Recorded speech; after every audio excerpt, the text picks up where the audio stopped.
Nagustuhan ng kampo ng mga biktima ng Maguindanao Massacre ang pagpayag ng korte na magpa-check up si Zaldi Ampatuan. Nangangamba sila na paraan ito ni Zaldi para makalusot sa kulungan. Kaduda-duda rin daw na matapos tanggihan ng gobyerno ang alok niya maging state witness. Eto't nagpapa-ospital naman daw ang rason ni Ampatuan. Kaya naman umaasa ang kampo ng mga biktima na di raw mapapaikot ni Ampatuan si Pangulong Noynoy Aquino. At dahil nasa Philippine Heart Center ngayon si dating Armed Governor Zaldi Ampatuan, daging mahigpit ang seguridad sa ospital. Ang bawat taong pumapasok po sa compound, binubusisi ng gusto. Nakabantay din sa labas ang mga taga-BJMP Taguig. Kaya narito po ang pinanghuling balita sa pagpapa-ospital ni Zaldi Ampatuan sa Philippine Heart Center. Nandun po si Victoria Tulad ng GMA News. Victoria. Igan sa mga oras na ito ay nananatili si suspended ARMM Governor Zaldi Ampatuan sa pangangalaga ng mga doktor dito sa Philippine Heart Center sa Quezon City. Isinugod siya rito kahapon ng hapon dahil sa komplikasyon sa puso. Iba't ibang pagsusuri ang gagawin kay Zaldi ngayong araw. Sa kabilangan ng dituwirang pagpapahintulot ng korte sa confinement sa ospital kay Ampatuan, dito na siya sa Heart Center nag-overnight. Samantala, simula kagabi wala pa tayong namataan na dumalaw kay Zaldi. Nakakalat naman ng mga tauhan ng Bureau of Jail Management and Penology o BJMP dito sa Philippine Heart Center para matiyak ang seguridad. At yan muna ang latest mula dito sa Philippine Heart Center. Balik sa inyo, Igan. Maraming salamat, Victoria Tulad. Sa ibang balita naman, hindi daw papayag si Caloocan City Mayor Recom Echeverri na masuspinde. Sa kanyang palagay, maling-mali raw ang desisyon ng ombudsman na patawan siya ng 6 na buwang suspension.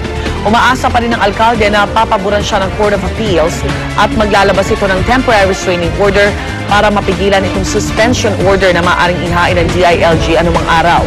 Mula nang mangyari ang pagpapataw ng suspension kay Echeverri, hindi pa rin siya iniwan ng kanyang mga taga-suporta. Nananatili pa rin sila sa City Halls ng Caloocan. Ang City Hall naman fully operational pa rin daw at hindi apektado ang serbisyong ibinibigay sa mga taga-Caloocan. Samantala, nagsagawa naman ng sariling bersyon ng SONA ang grupong Eco Waste Coalition na tinawag nilang State of the Toys Analysis o SOTA. Ang kanilang pagbubunyag, 30% ng 200 laro ang kanilang sinuri, kontaminado ng mga nakalalasong kemikal. Karamihan para sa mga laroang ito, mabibili sa ilang malls sa Metro Manila, Divisoria at Ukay-Ukay.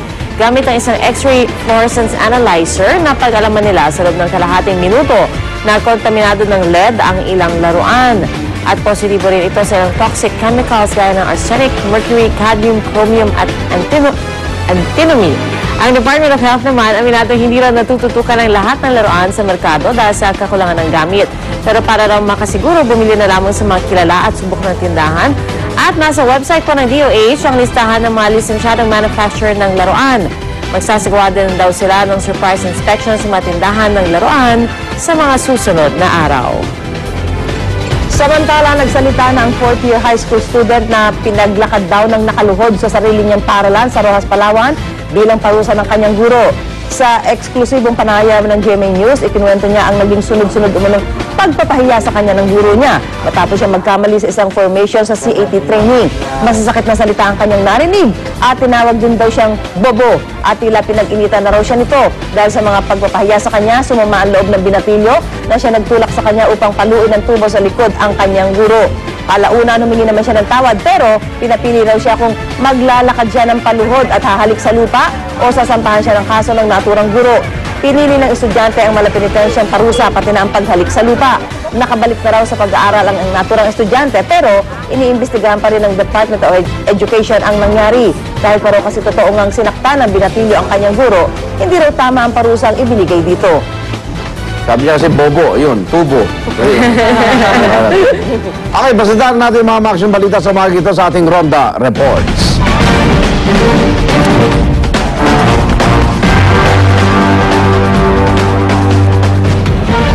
Okay na. Niloba ng 7 armadong lalaki isang computer shop sa Mandaluyong City kanina madaling araw. Kitang-kita po sa CCTV ang nangyaring pang-hold up. At maging po ang itsura ng mga suspect. Yan po Ronda Report ni Jay Sabale. Jay.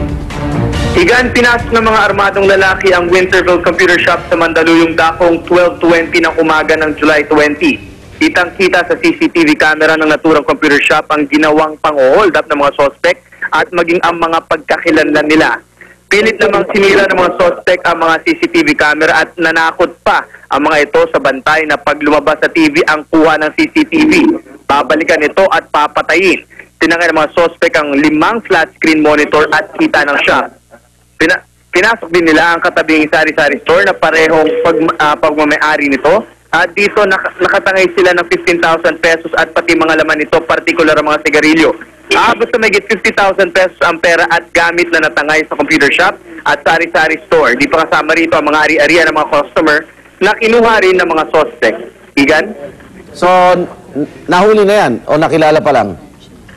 Sir, wala pa silang mga pangalan ng mga suspect, pero ang hula ng mga officials dito, yung mga hindi nagtakip na muka, yan ang mga dayo. Samantalang yung mga nakatakip naman po yung muka doon, ay yun ay mga tiga Mandaluyong lamang.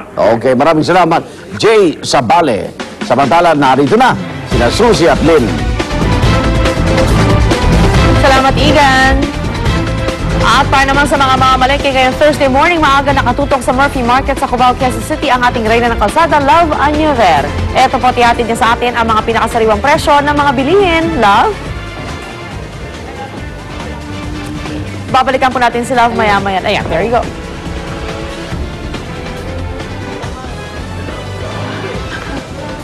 Ayun na siya, oh. Sayang naman. Oo nga, ayun na siya. Tuloy-tuloy. Babalikan po natin si Love mamaya para sa presyo ng bilihin. Samantala? Samantala, ito, Ascals, dumating na po sa Kuwait sa Sabado na gaganapin ang pinakahintay na laban ng Ascals kontra sa Kuwaiti team. Kaya bilang suporta, hinintay sila ng mga kapwa Pilipino doon. Ngunit dahil daw sa mabagal na pagproseso ng mga dokumento, dumiretso na lang sa VIP lounge ang Ascals. Ang good news naman, may pag-asa makapaglaro ang Ascals team captain na si Ali Borromeo at si Stephen Schrock sa unang laban nila sa Kuwait. Dahil yan sa pagrekomenda ng Asian Football Confederation sa FIFA na kanselahin ang cautions na ibinigay sa kanila sa dalawang laro noon kontra Sri Lanka. Sa ibang balitang sports pa rin po tayo, NBA player Yao Ming nag-retire na. Inanunsyo ni Yao ang kanyang pagretiro kahapon sa Shanghai, China sa edad niyang 30 taong gulang lang. Pero sabi naman ni Yao, hindi pa naman ito ang katapusan para sa kanya at marami pa raw siyang gustong gawin bukod sa paglalaro ng basketball.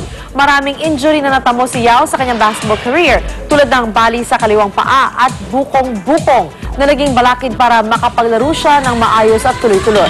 8 seasons naglaro si Yao sa NBA para sa Houston Rockets at naging top overall pick pa noong 2002. Sa taas niyang 7 feet 6 inches, si Yao Ming ang tinuturing na pinakamatangkad na NBA player bago siya magretiro. Not bad na rin. Time to rest. At punta naman tayo sa boxing. Nandito na muli sa Pilipinas ang Phil-Am boxer na si Brian Viloria matapos ang matagumpay niyang laban kontra kay Julio Cesar Miranda ng Mexico sa Hawaii. Pasado alas 2 kahapon na dumating ang reigning WBO flyweight champion. At para sa kanya isang malaking tagumpay ang pagkapanalo niya at talaga naman daw na pinaghandaan niya ang laban na yon. Nagbabalik siya dito sa Pilipinas para suportahan ang mga Pinoy na nagdasal para sa kanya. Congrats! Sana gumaling ka agad ang iyong sugat, Brian. At mula sa Kawayan, ito ang isa pang kakaibang musical instrument. Sa Queens, New York City, muli tinanghalang isang pambihirang music festival. Para sa ika-9 na pagkakataon, hindi piano o gitara ang bida rito, kundi ang lagare. Wow. At least mas mura. Instrument. Sa katunayan, noong 2009, nakapagtala sila ng Guinness World Record bilang pinakamalaking grupo ng tumutugtog ng handsaw ng sabay-sabay. Yan ay sa tulong ng 53 musikero na nanggaling pa sa iba't ibang parte ng mundo.